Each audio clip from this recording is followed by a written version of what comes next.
In a city where every sunrise feels like a race against destiny, Lagos wakes up with ambition in its lungs and stories waiting to be written in silence, struggle, and success.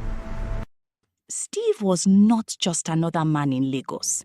He was the kind the city recognized instantly. Successful, composed, and believed to be in full control of a life he had carefully built. In every meeting, his voice carried weight. Every decision reinforced the image of a man who never doubted himself, never hesitated, never appeared uncertain. But at home, another kind of fire was quietly burning.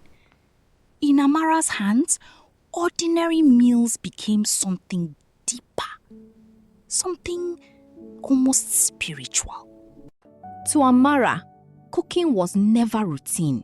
It was expression, a gift she believed carried meaning far beyond her kitchen walls.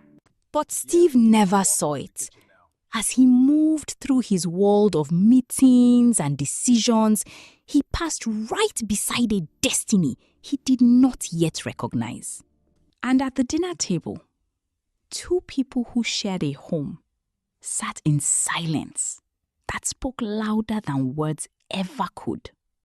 Gaining courage, Amara spoke softly to her husband about her ambition, a desire to turn her passion for cooking into something meaningful, a business.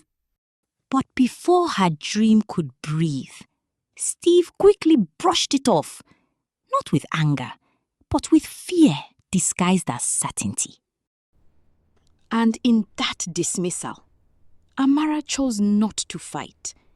She chose to pray, trusting that if this dream was truly from God, He would make a way in His own timing.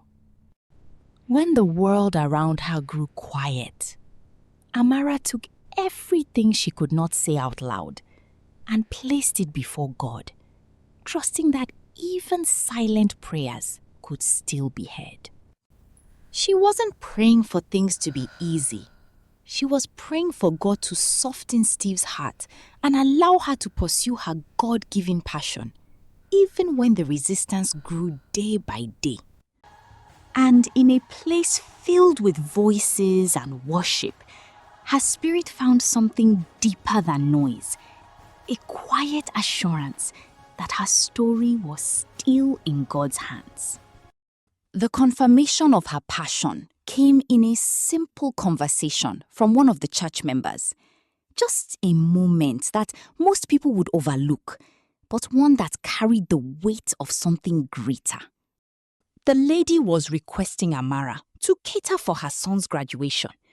It sounded small, almost ordinary, but deep inside, Amara knew that this was not just about food, but divine timing. So, she did what she had always chosen to do.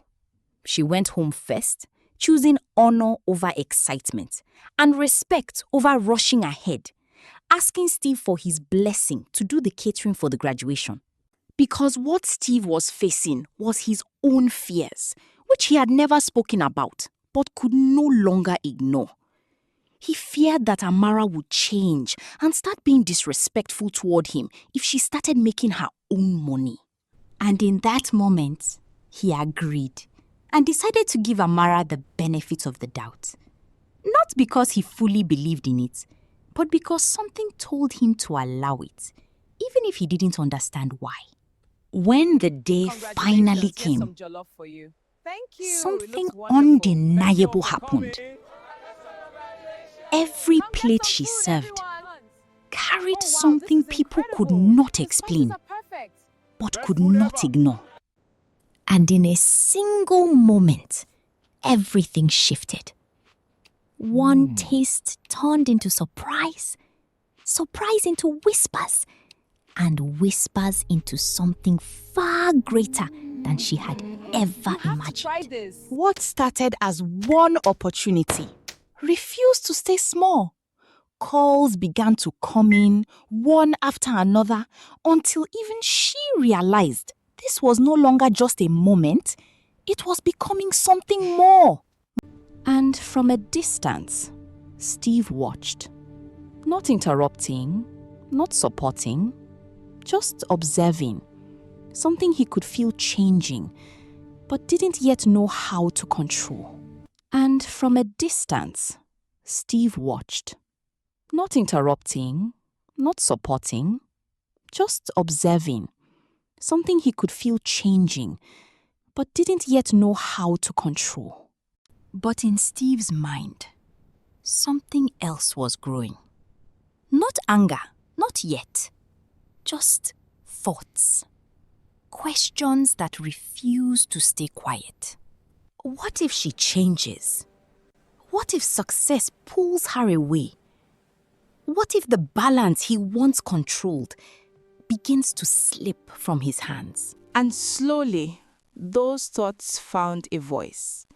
Not gentle, not patient, but shaped by fear, dressed as authority. Steve now started expressing his fears through arguments.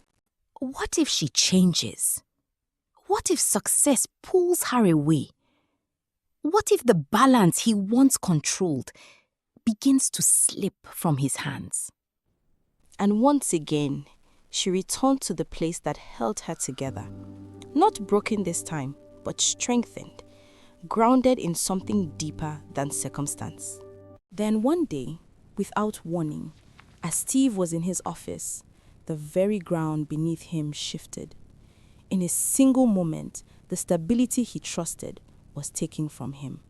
He was handed a job termination letter. And as he walked away in shame, the man who once carried certainty now carried silence, stepping into a reality he never prepared for. He wondered how he would break the news to his wife. For the first time in a long time, Steve had no answers, no control, no plan, just silence and the weight of a reality he never imagined he would face. And at home, life had not stopped.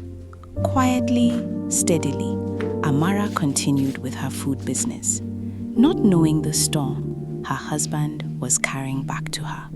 And when he finally stood before her in shame, the words he once spoke so easily now felt heavy, uncertain, almost difficult to release. But what he met was not judgment, not distance, not pride. He met grace, understanding, and love, the kind that speaks without words and heals without reminding. He offered what he thought was the only solution, to let go of what remained, his car, trying in his own way to hold on to his role as a provider. But Amara saw what he could not yet see, that what seemed like loss was actually a tool, a piece of a future God had already prepared. And slowly, the man who once resisted began to walk differently. Not with pride, but with humility, discovering purpose in places he once overlooked. He started as a delivery man, then manager at Rehoboth Delicacies. Not long after, what began in a quiet kitchen had now become something undeniable. A vision that grew beyond expectation, built not by force, but by faith. And it didn't stop there. What she carried began to multiply, reaching others, teaching others, becoming a voice far beyond where it first began. And in the end, it was never about who was right. It was about what God was building. When pride gave way to purpose, they didn't lose each other. They found alignment. When God is at the center, success does not divide. It unites. And sometimes, the very thing we resist is the answer we prayed for.